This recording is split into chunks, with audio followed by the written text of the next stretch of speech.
among my famous co-panelists here. So these are my disclosures. So I'm going to be focusing mostly on the lower eyelids today. So what are our actual aesthetic goals for the lower eyelids? Well, first we want to correct crepey skin. We want to volumize the tear trough and lid cheek junction. We want to shorten the appearance of the height from the lid cheek junction to the ciliary line.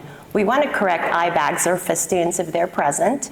And we want to correct any pre-existing lid malposition. So lower eyelid blepharoplasty is obviously way more complicated than its cousin, the upper lid blepharoplasty. A long time ago, I went to a multidisciplinary meeting, and there was one talk on upper blephs, and the whole morning was dedicated to lower blephs. So this just kind of explains how complicated the lower bleph is. So there can be different techniques that exist: transconjunctival, skin excisional, or pinch. The main complication that we all dread is, of course, cicatricial ectropion or lid malposition, which is thought to originate from any injury in the middle lamella of the lower eyelid.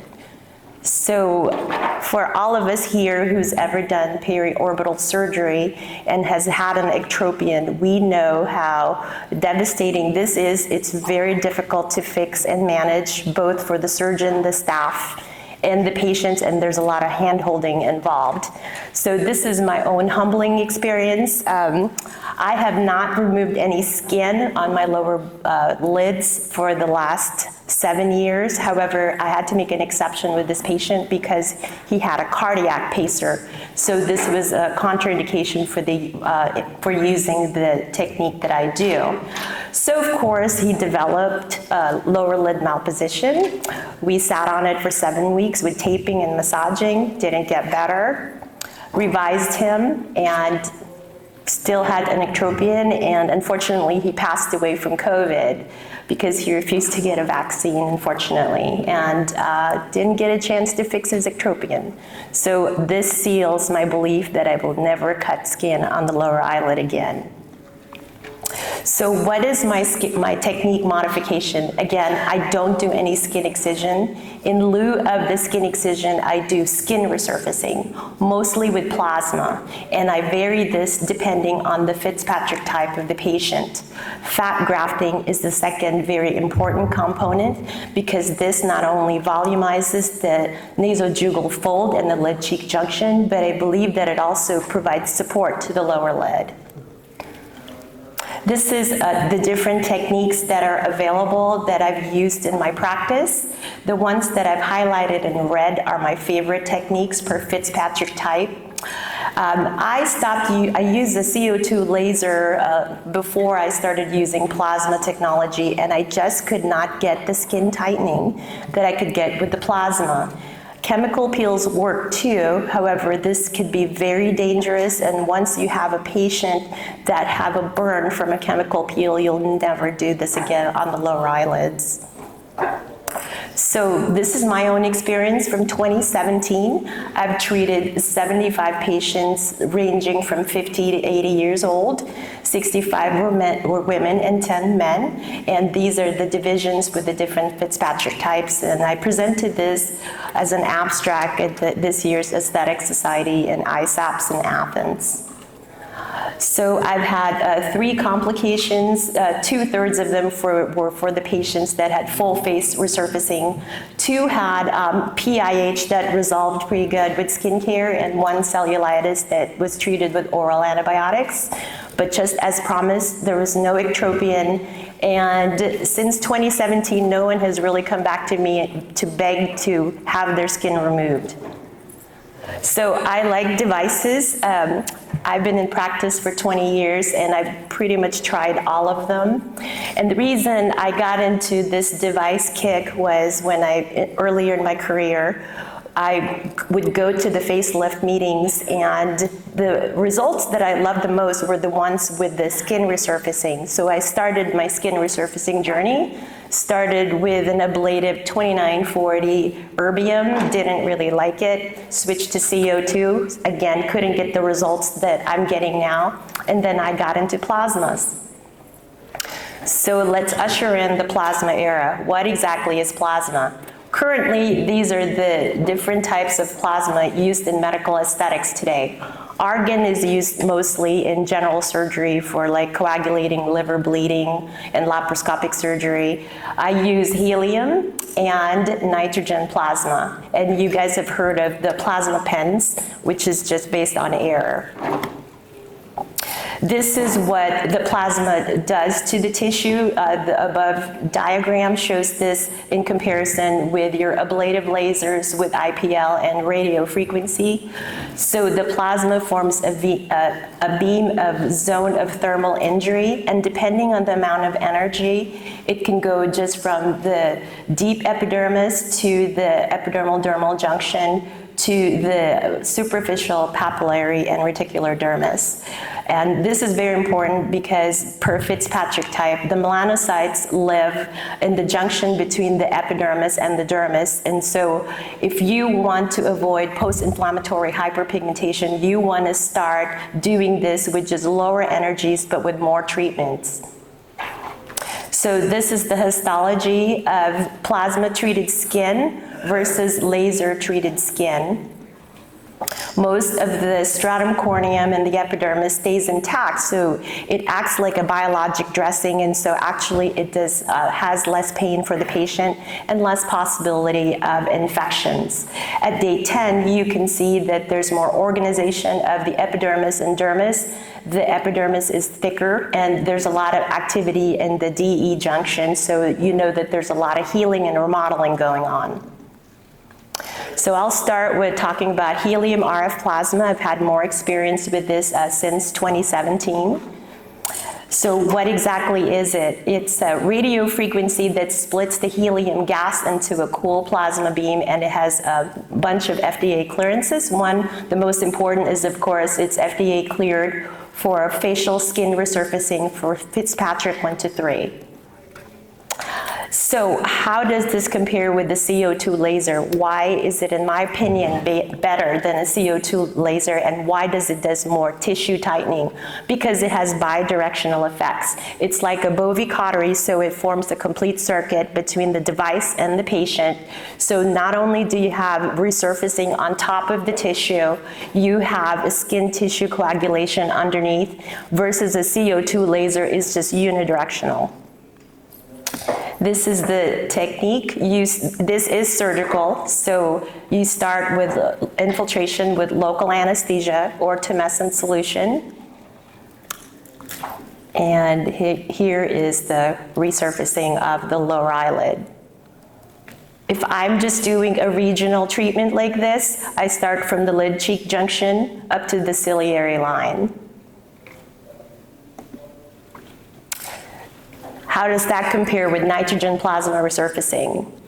So the nitrogen plasma, this is a fairly new device for me. I just got this the beginning of the year. And the reason I got this was because although I love the helium results, I could only treat Fitzpatrick 1 to 3, so I wanted to increase my skin resurfacing applications. With the nitrogen plasma, this is a more pulsed beam versus the helium beam was more a full beam. So it's kind of like comparing a fractionated versus a non-fractionated laser. So this is also tunable to different energy settings. Again, you could do a light, medium, or deep setting. So you could treat Fitzpatrick 1 to 6 patients, and you could use it face, neck, chest, décolletage, and the body. Also, it could be done non-surgically. You don't need to infiltrate with local anesthesia, only topical. Immediately after the treatment, I use topical exosomes for healing, or if we're in surgery, we have leftover nanofat, the patient goes home with their nanofat and use it until it's gone.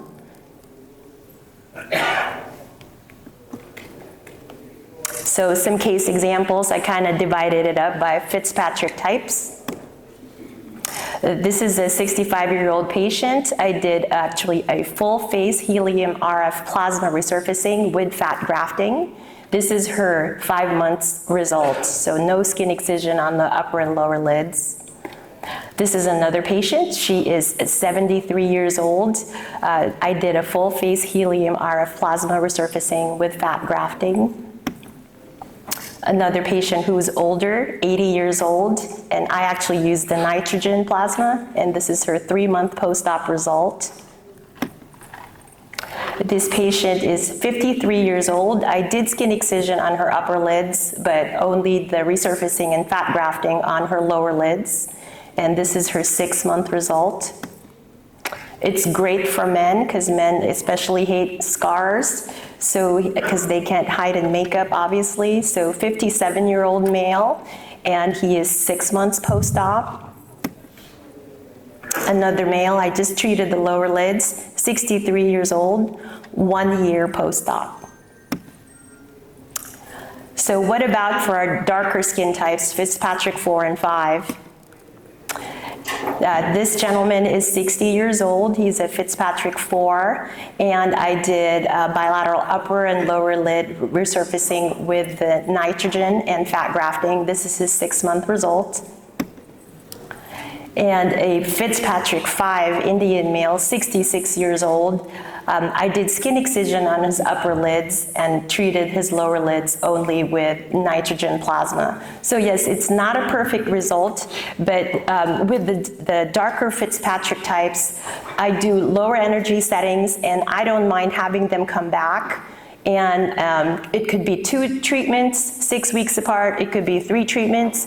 It's super easy. You just put topical on them. The patient don't mind coming back in. And I always say I'd rather have them come back in for more plasma treatments than treat their tropion. So I included this Fitzpatrick 6 because when I presented this at the Aesthetic Society, one of the panelists asked me, well, what about for Fitzpatrick 6? So I don't have a lot of, unfortunately, Fitzpatrick 6 patients, but this patient I treated years ago. She's 68 years old. She's, of course, a radiologist at the hospital I have privileges in, and she didn't want any surgery. So I did actually 5 treatments of a non-ablative erbium laser. It's 1540 nanometers, and this is 1.5 years after her treatment. So the second component for this is, of course, fat grafting. This is just a little video that we use for social media. So I like harvesting fat from the lower abdomen or the medial thighs. A lot of the studies show that these have the highest concentration of ASCs, or adipose-derived stem cells. We separate it from the supernatant.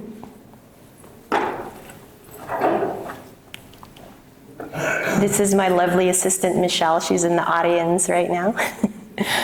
And I like to approach the fat grafting from the mid portion of the nasolabial crease. This is a deep approach just above the periosteum. I start from the nasojugal fold, going medial to lateral. This is our new toy. Just started using this too. This is Dr. Steve Cohen's invention, I believe, if he's here.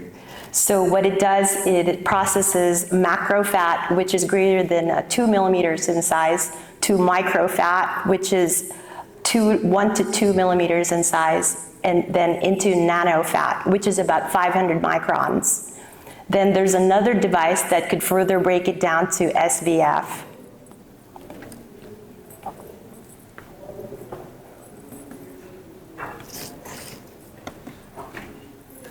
You advance, please.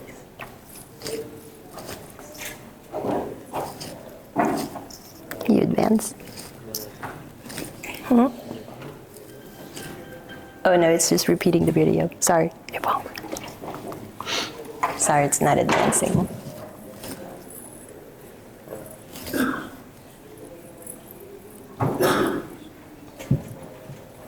Okay, thank you. So this is just within the last couple of weeks, another new technique that I'm very excited about. If it shows. Just going back to the video. So this patient was originally 55 years old when we first met in 2015. She wanted periorbital rejuvenation. I did an upper and lower eyelid blepharoplasty. She came back in 2017. She's from out of state. When she was 57 years old, I did her neck lift at that time and a little bit CO2 resurfacing on the eyelids because I was not using the plasma yet. Then she came back again in 2023, now 63 years old. She still wants a little bit more improvement of her eyelid area. So this was back in 2015. I did the typical upper lower lid skin excision. And when she went home, out of state, of course, she sent us pictures. She has an ectropion on the left and a little bit of dehiscence on the upper eyelid. So now there's this new technique with the same device with the helium RF plasma. They have a new FDA cleared what's called micro tip, which is a 1 millimeter tip that's used subdermally. So instead of a big skin incision, there's 4 small entry points, 1 medial and 1 lateral. The entry point is medial, the egress point for the helium is lateral. I pre-tunnel first with the device and I connect the entry point to the egress point with the tip so that the helium egresses. If you don't egress the helium, the swelling persists for a long time. So that's a very important part of this step.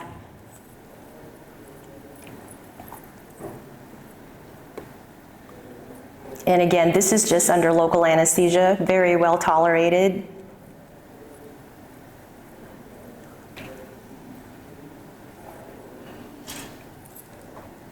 So I treat just above the ciliary line all the way almost to the brow area.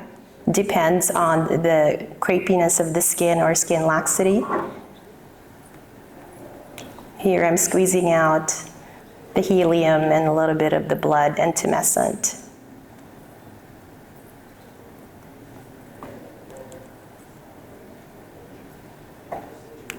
Then next I'm treating the lower eyelid. So in 2015, she had the full upper lower lid skin excision. That's what her scars look like. In 2023, she had just 4 little puncture sites. No sutures needed. And she just sent me this post-op photo. I apologize, it's different lighting. So that's her after result after 2 weeks.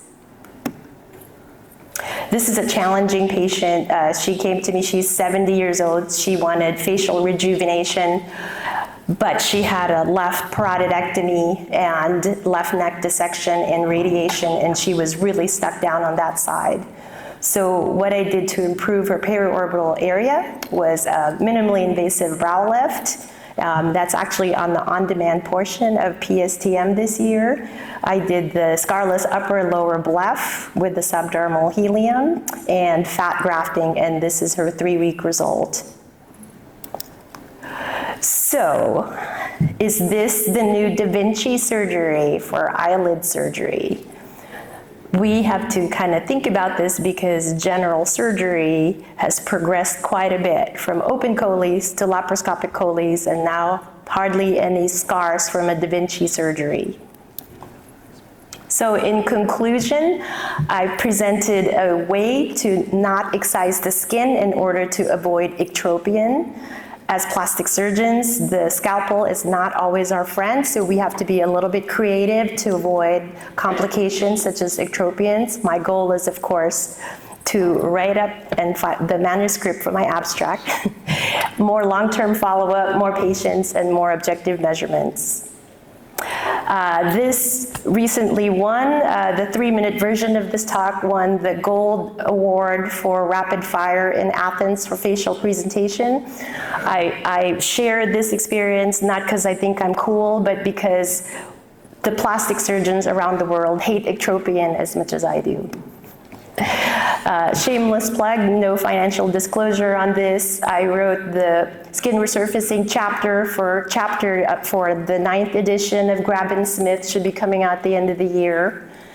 So I review a lot of these technologies I talked about. And in general surgery, we were taught as residents, don't F with the pancreas.